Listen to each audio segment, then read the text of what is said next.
Well, hello, everybody. Welcome to our webinar today. My name is Andrea Bertoni. I'm with the Department of Public Instruction. I support speech and language related services and try to facilitate professional learning around the area of assistive technology.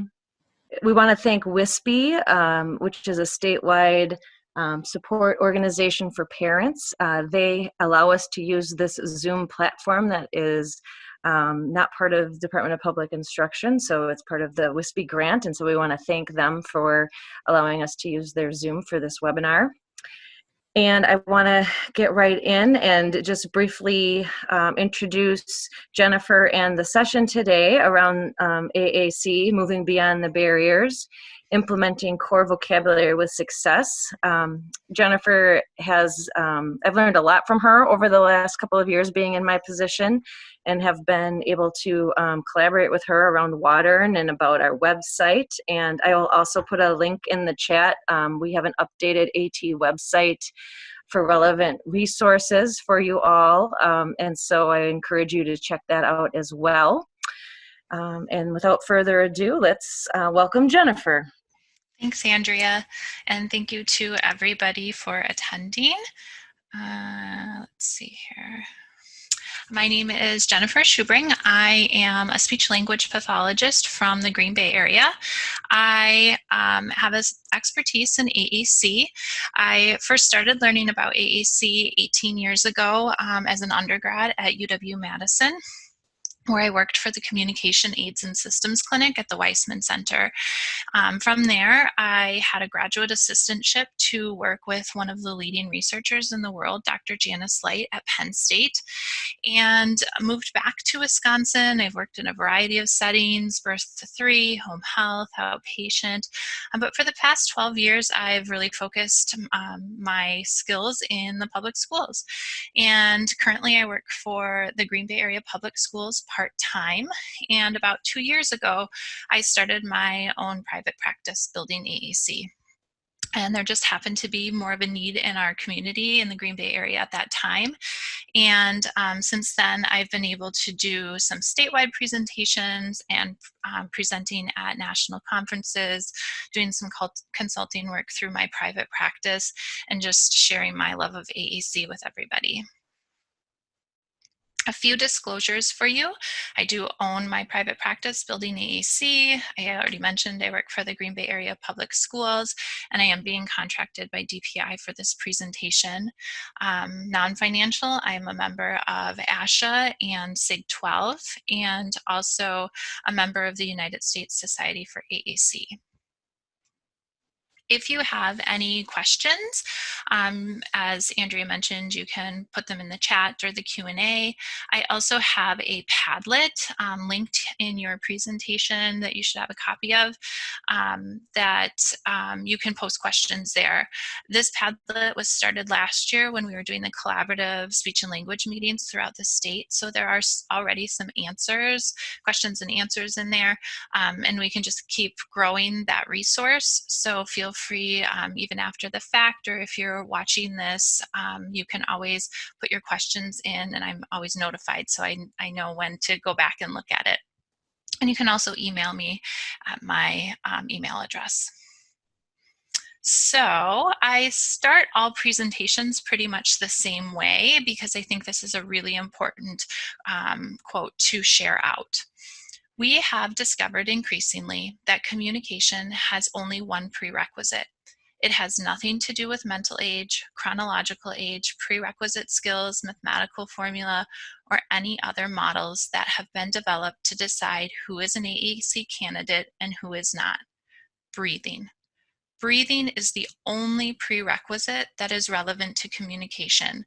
Breathing equals life, and life equals communication. It's that simple.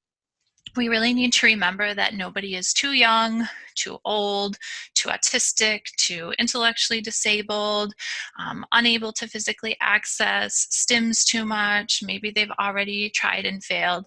If they can breathe, they should have access to some sort of a communication system. And that quote was from Pat Miranda.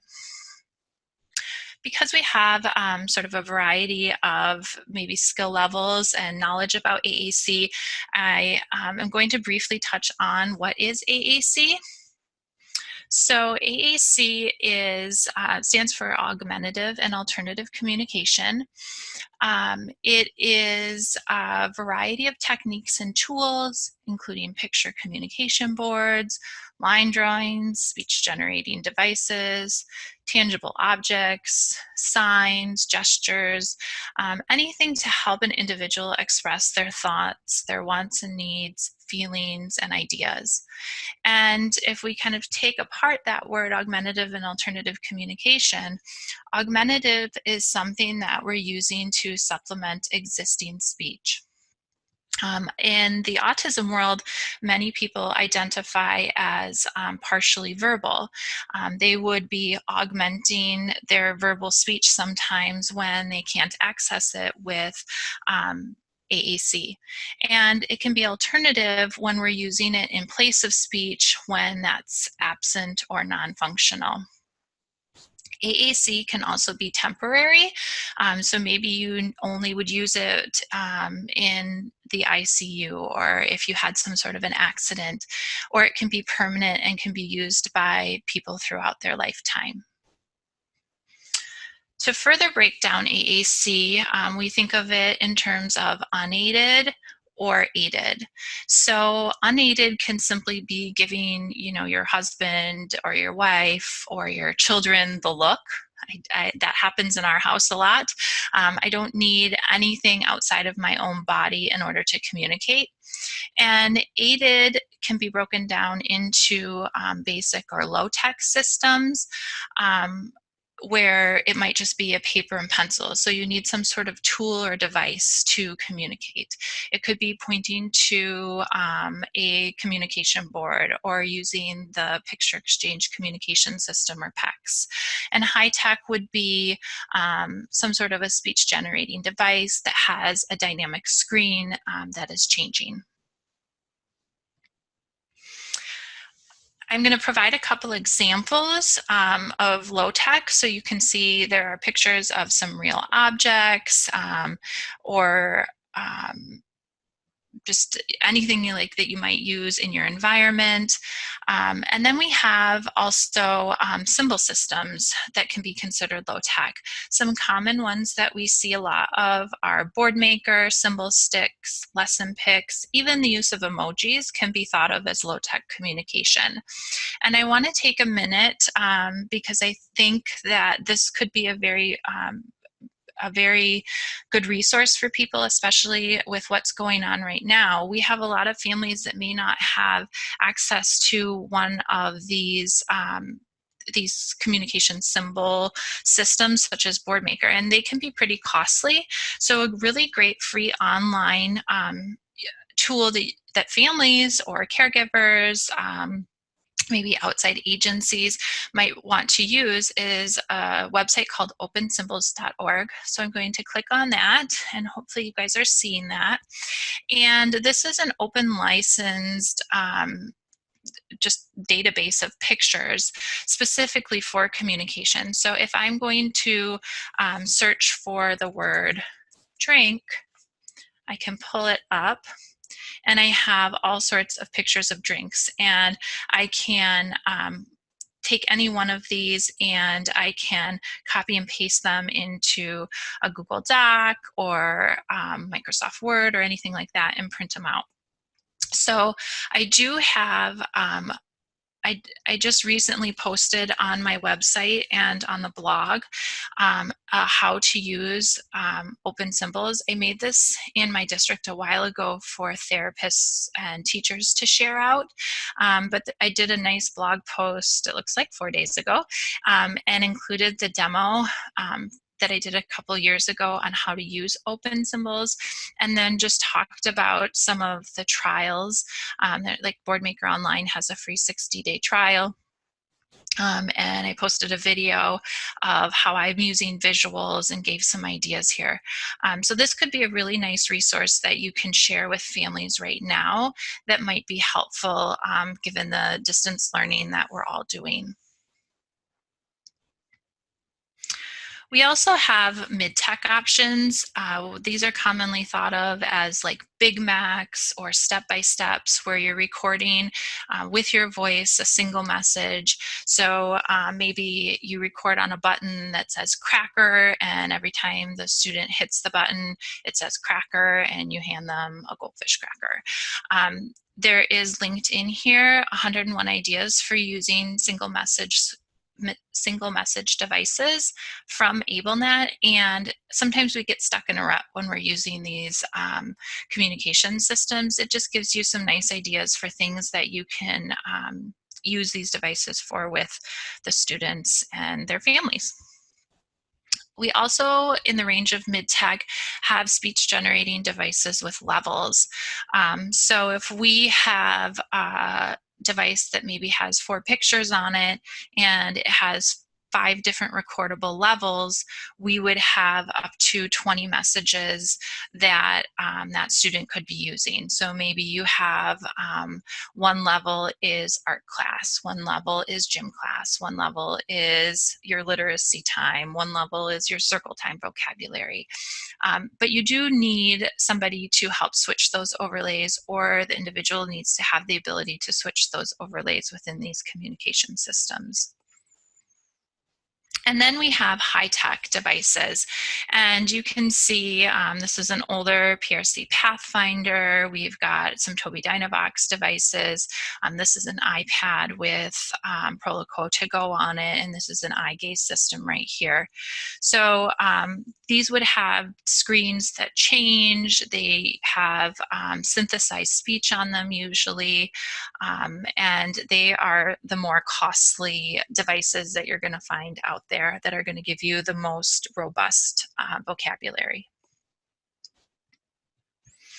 What we do know, and what the research out there tells us, is that there is no continuum for AAC. This is a common myth, and people often think that you have to start by holding up 2 actual objects, so maybe a goldfish and some fruit snacks, and the student has to be able to pick between those 2 items before you can move them to maybe a line drawing or a board maker symbol, a Mayor Johnson symbol of that goldfish and those fruit stacks, before you could even move them to any sort of mid-tech device or a high-tech device. That is all a myth. You can immediately start somebody on a high-tech device if you feel that that is what's best for that individual through the evaluation process. There just is no continuum. And the other thing that we know is there's no symbol hierarchy. It used to be thought that you had to start with those actual objects, then move maybe to the pictures of the objects before you could move to line drawings.